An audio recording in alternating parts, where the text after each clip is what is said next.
Laos, you got shot at every time.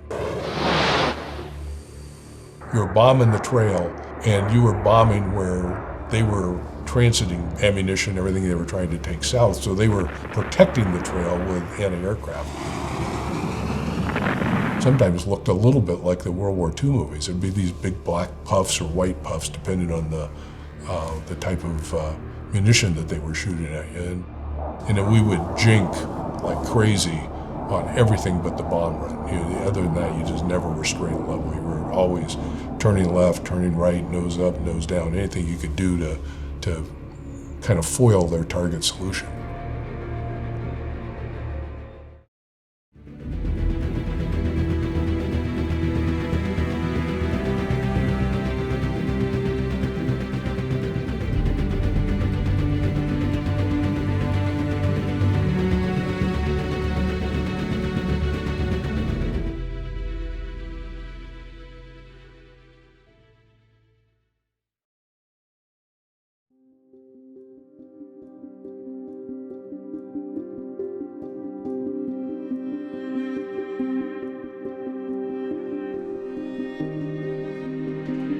I grew up in a little town called Westchester, and all the dads in my neighborhood worked in aerospace, and many had been World War II flyers.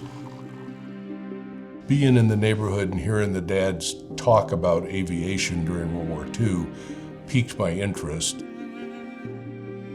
It just looked interesting, exciting, fun, get to see the world from above. You know, it all just seemed like something any kid would want to do. I certainly wanted to do it.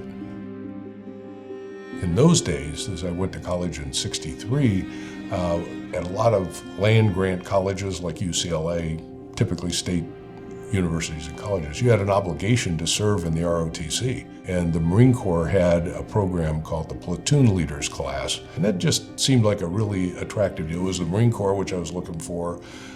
They had aviation that was available, and you met your military obligation. Of course, this was all 1963. There was no Vietnam War as anybody in the public knew about it. And I thought, this is how I'm gonna go.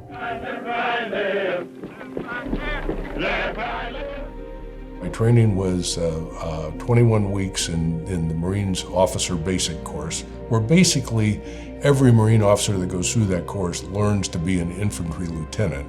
For aviators, the view was, if you know the job of the guy you're supporting, you'll do a better job of supporting it. It turned out to be true. After the 21-week Officer's Basic Course, I was assigned to Pensacola for aviation training. And because my eyes weren't good enough to be a pilot, I was in the training pipeline to become what's called a naval flight officer. For me, that's the backseat of the F-4. Man and machine have met the challenge of the sky, flying progressively faster, higher, and farther.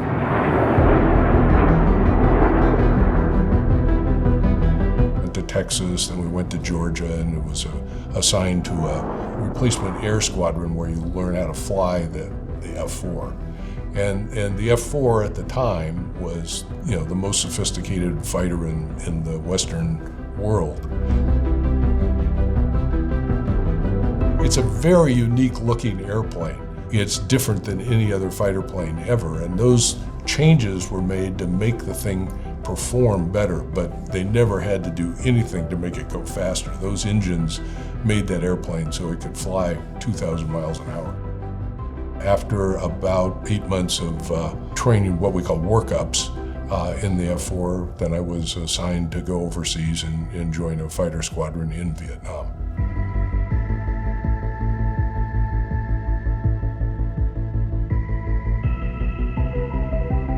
You know, the smell, the heat, the humidity, it was a real slap in the face. So you really knew, boy, I'm here and this is a different place than I've ever been before. You know, it just smelled terrible.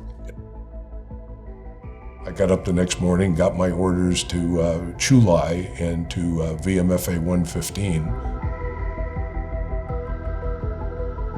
Because I got there after the famous battles of Hue and Quezon and the Tet Offensive of '68. That really turned the American public against the war. It was a constantly developing and increasingly loud protest against the war.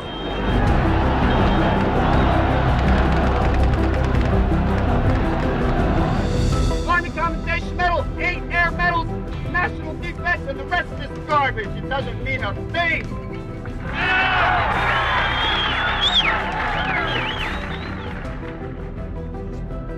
The protest against the war really accelerated during the period I was in the Marines, and especially the period when I was overseas.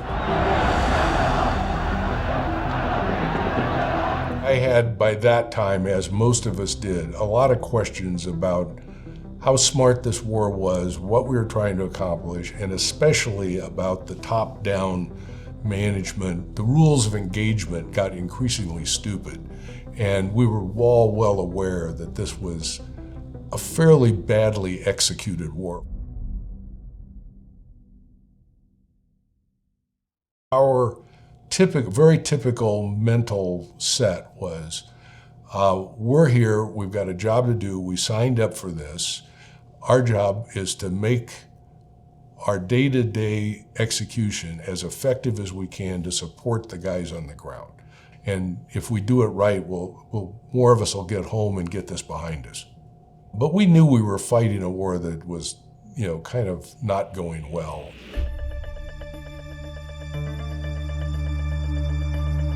We performed several different missions. Most of our missions were classic Marine Corps air-ground infantry support, close air support missions. So a typical close air support mission was take off, meet a forward air controller flying a small plane, get briefed on the situation by that guy. He would then put a smoke rocket on his target that he wanted us to hit, and then we would begin the bombing.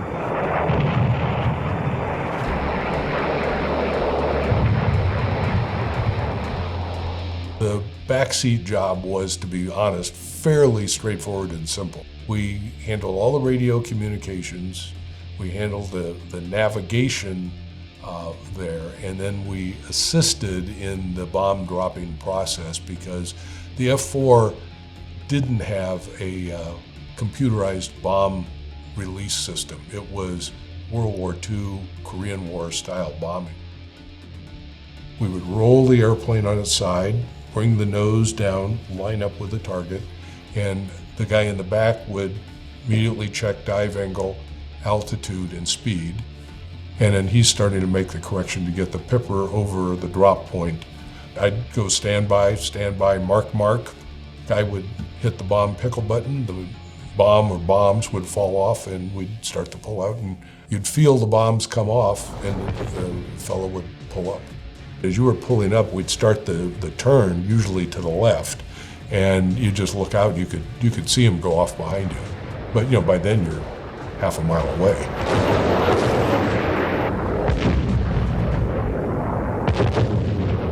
It was a war of technique and technology to trying to put the bombs where the forward air control wanted it so that you'd help the guys on the ground. It wasn't personal. You weren't seeing the whites of their eyes, if you will. I think I can honestly say I'm not sure I ever saw the enemy on the ground. You knew what you were doing was intended to get the enemy to back off, and if you were very accurate, you were probably going to kill some people, but you just didn't think about it that way. You thought about, I'm saving our guys, not I'm killing their guys.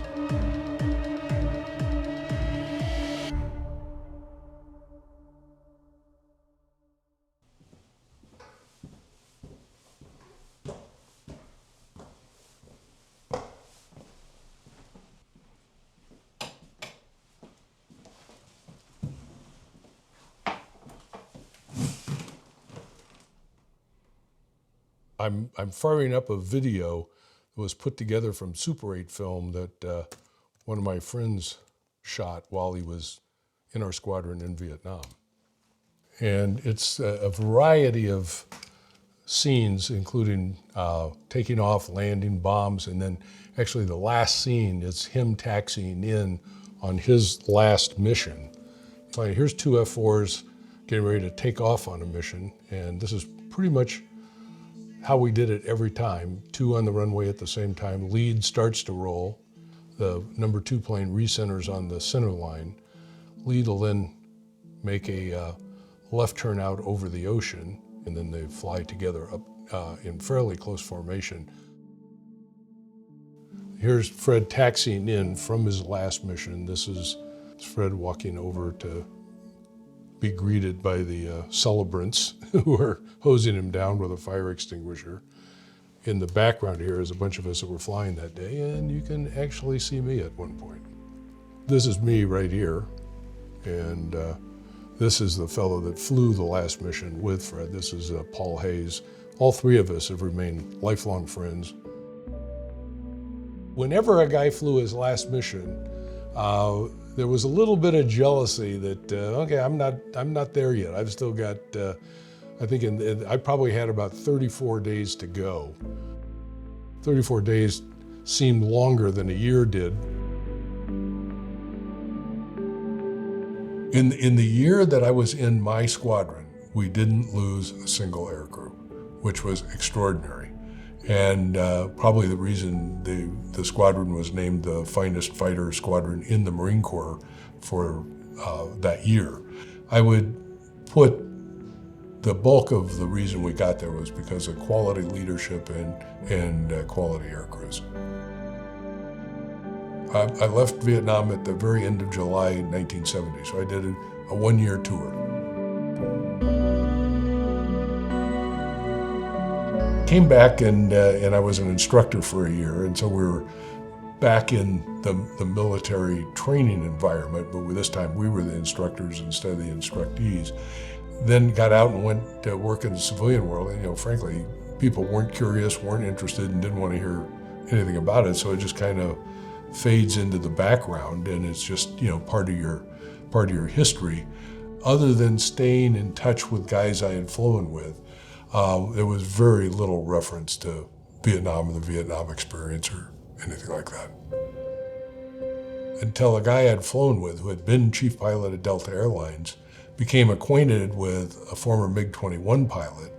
And as they got to know each other, the topic of getting together former US flyers and former MiG-21 pilots for a meeting in Vietnam. And so the wheels got rolling on that in the spring of fall of 2016.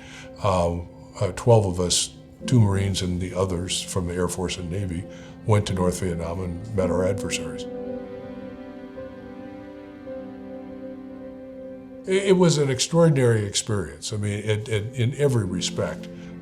We had our 12, and then they had the information and matched up pilots who had been in the battles with the people that we brought. Pretty extraordinary. So at each table, there was an American and the guy he had fought. We went from former enemies to interested in each other's circumstance in the fight very, very quickly. And there was a Vietnamese fellow that had very good English skills, stood up in front at one point and said, 45 years ago, we would have all killed each other given the opportunity. And now I look out on this group and I see retired airline pilots and grandpas. This is artwork we had made up for our trip to Hanoi. It's obviously a picture of the F-4 and a MiG-21, and I got it signed by all the adversaries that we met, former adversaries that we met while we were in Hanoi. They gave us this for the artwork. Remember the past, but move forward. And that's very much how the Vietnamese view what they call the American War. The coming together of former enemies who now have become friends, allies, and people that respect each other and don't hold the past against each other. I think all of us involved in this have done exactly this, moved forward.